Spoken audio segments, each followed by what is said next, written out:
यानी मित्रों, कुछ पार्टियां महिला आरक्षण में उत्तर दक्षिण का एंगल लेकर आ गई हैं। वहीं कुछ लोग महिला आरक्षण में भी आरक्षण ढूंढ रहे हैं। आज जब संसद के विशेष सत्र में महिला आरक्षण पर चर्चा शुरू हुई तो समाजवादी पार्टी ने महिला आरक्षण में मुस्लिम महिलाओं को आरक्षण का मुद्दा उठाया।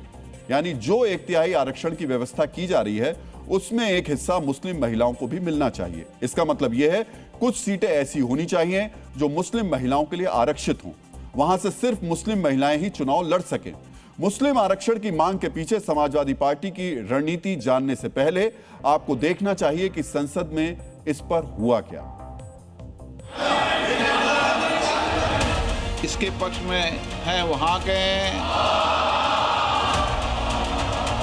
इस बिल के अंदर जब तक पिछड़े वर्ग की महिलाएं, जब तक मुसलमान भाइयों की महिलाएं नहीं शामिल की जाएंगी, हम समाजवादी लोग इसका साथ नहीं देंगे। मान्यवर, हमारा संविधान किसी भी प्रकार के धर्म के आधार पर आरक्षण की कतई मंजूरी नहीं देगा। और मैं फिर से संकल्प सरकार का बताता हूं कि धर्म के आधार पर मुस्लिमों को किसी भी प्रकार का आरक्षण गैर संवैधानिक है, इसका सवाल ही पैदा नहीं होता है। समाजवादी पार्टी सारी टिकटें मुस्लिम महिलाओं को दे दे, हमें कहां आपत्ति है, हमें कोई आपत्ति नहीं है।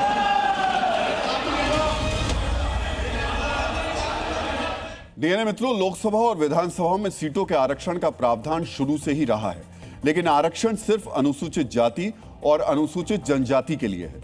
इसके अलावा और किसी वर्ग के लिए आरक्षण का प्रावधान नहीं है। लोकसभा की 543 में से 84 सीटें एससी के लिए आरक्षित है, जबकि लोकसभा की 47 सीटें एसटी के लिए आरक्षित हैं।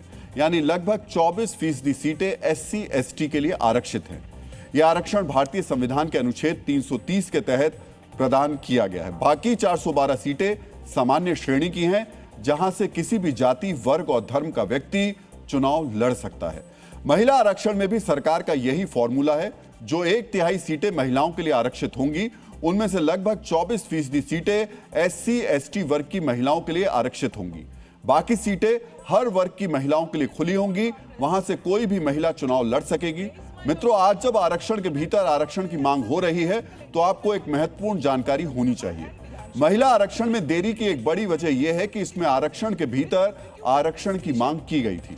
पहली बार 1996 में महिला आरक्षण बिल पेश किया गया था, लेकिन समाजवादी नेताओं के द्वारा ओबीसी महिलाओं के लिए अलग से आरक्षण की मांग के चक्कर में यह पास नहीं हो पाया। 2010 में तो महिला आरक्षण बिल राज्यसभा में भारी बहुमत से पास भी हो गया, लेकिन ओबीसी कोटा की मांग के कारण इसे लोकसभा में पेश किया ही नहीं गया। इस तरह यह बिल लैप्स हो गया। सोचिए, महिलाओं को जो आरक्षण 1996 में लागू हो जाना चाहिए था, उस पर अब 30 साल बाद 2026 में चर्चा हो रही है। पहले ओबीसी कोटा की मांग पर बिल को रोका गया और अब मुस्लिम आरक्षण की मांग के नाम पर बिल का विरोध किया जा रहा है, जबकि संविधान धर्म के आधार पर आरक्षण की अनुमति नहीं देता है। मित्रों, धर्म के आधार पर आरक्षण को लेकर आपको संविधान निर्माता बाबा साहेब भीमराव अंबेडकर का विचार भी जानना चाहिए। उन्होंने कहा था कि धर्म के आधार पर आरक्षण देश की अखंडता के लिए घातक खुराक साबित हो सकता है और यह समाज में विभाजन पैदा करेगा। लेकिन संविधान निर्माता की इस चेतावनी के बाद भी संसद में धर्म के आधार पर आरक्षण की मांग की गई। मित्रों, समाजवादी पार्टी को भी इतनी जानकारी जरूर होगी कि धर्म के आधार पर आरक्षण संभव नहीं है, लेकिन इसके बावजूद यह मांग की जा रही है तो इसके पीछे वोट बैंक की राजनीति है। इसका मकसद मुस्लिम मतदाताओं को यह संकेत देना है कि सपा ही मुसलमानों के हितों का ध्यान रखने वाली पार्टी है। यह अलग बात है कि धार्मिक आरक्षण की मांग संविधान के खिलाफ है। मित्रों, यहां आपको यह भी जानना चाहिए कि 2024 के लोकसभा चुनाव में समाजवादी पार्टी ने 10 महिला उम्मीदवारों को टिकट दिया, उनमें से सिर्फ एक मुस्लिम महिला थी। इसी तरह 2022 के विधानसभा चुनाव में समाजवादी पार्टी ने 42 महिला उम्मीदवारों को उतारा था, इनमें से सिर्फ 4 मुस्लिम समुदाय से थी। यानी पिछले 2 प्रमुख चुनाव में समाजवादी पार्टी ने कुल महिला उम्मीदवारों में से केवल 10% के आसपास मुस्लिम महिलाओं को टिकट दिया है। मित्रों, खुद को मुसलमानों की हितैषी बताने वाली समाजवादी पार्टी संसद में मुस्लिम आरक्षण की मांग कर रही है। दूसरी तरफ महिला आरक्षण से कट्टरपंथियों को डर भी लगने लगा है। उन्हें यह चिंता सता रही है कि महिला आरक्षण लागू होने पर कहीं मुस्लिम महिलाओं की भागीदारी भी राजनीति में बढ़ ना जाए। यही वजह है कि ऐसे लोग अभी से राजनीति को महिलाओं के लिए दलदल बताने में जुट गए हैं। आपको राजनीति में महिलाओं की भागीदारी के खिलाफ ऐसे ही एक मौलाना को ध्यान से सुनना चाहिए। इसके बाद हम उन मुस्लिम महिलाओं के मन की बात भी सुनाएंगे जिन्होंने जी न्यूज के माध्यम से ऐसी कट्टरपंथी सोच पर चोट की। ये सियासत एक तरीके से दलदल का मैदान है, तो जहां पर मुस्लिम महिलाएं अगर आएंगी, सियासी मैदान में आती हैं, तो दलदल में जरूर फंसेंगी। तो उनकी इज्जत, उनका एहतराम, उनका विकार मजरू होगा। इसलिए मैं तो यही मशवरा दूंगा मुस्लिम महिलाओं को कि सियासी दलदल में न फंसें, सियासी मैदान में न आए। आप समझ गए होंगे कि मौलाना क्या चाह रहे हैं। मौलाना चाहते हैं कि मुस्लिम महिलाएं घर से बाहर ना निकलें, राजनीति में तो बिल्कुल ही ना आए। मित्रों, जिस भारत में रहकर ये मौलाना ऐसी बातें कर रहे हैं, उन्हें समझना चाहिए यहां 12वीं सदी में एक मुस्लिम महिला का शासन रहा है। रजिया सुल्तान को भारतीय इतिहास की सबसे साहसी महिला शासकों में गिना जाता है। नूरजहां और बेगम हजरत महल भी किसी पहचान की मोहताज नहीं है। आजादी के बाद भी मुस्लिम महिलाएं केंद्रीय मंत्री से लेकर मुख्यमंत्री तक रही हैं।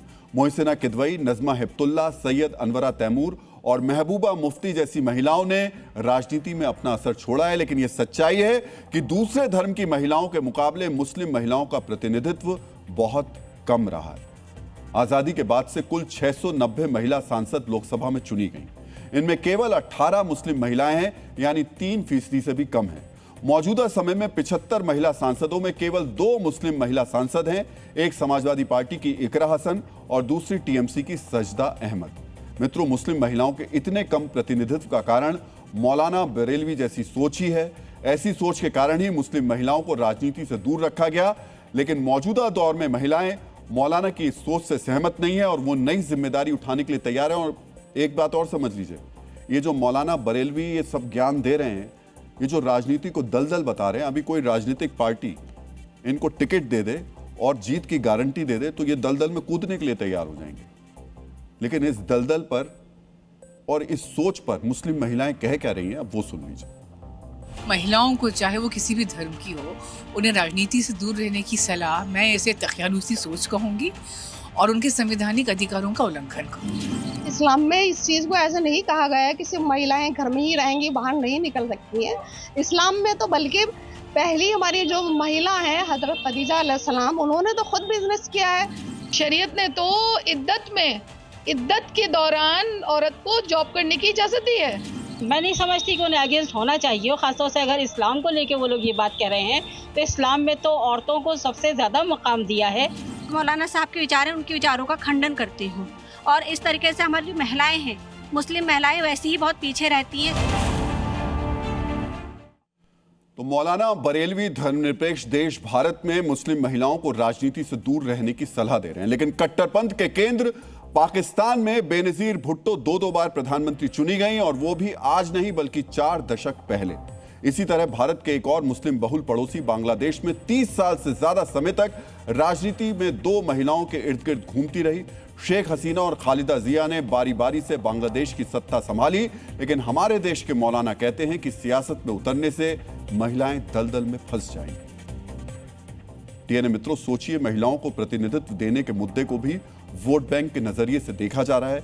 ये मांग वो नेता कर रहे हैं जो संविधान की शपथ लेकर संसद में बैठे हैं और जानते हैं कि संविधान धर्म के आधार पर आरक्षण की अनुमति नहीं देते हैं।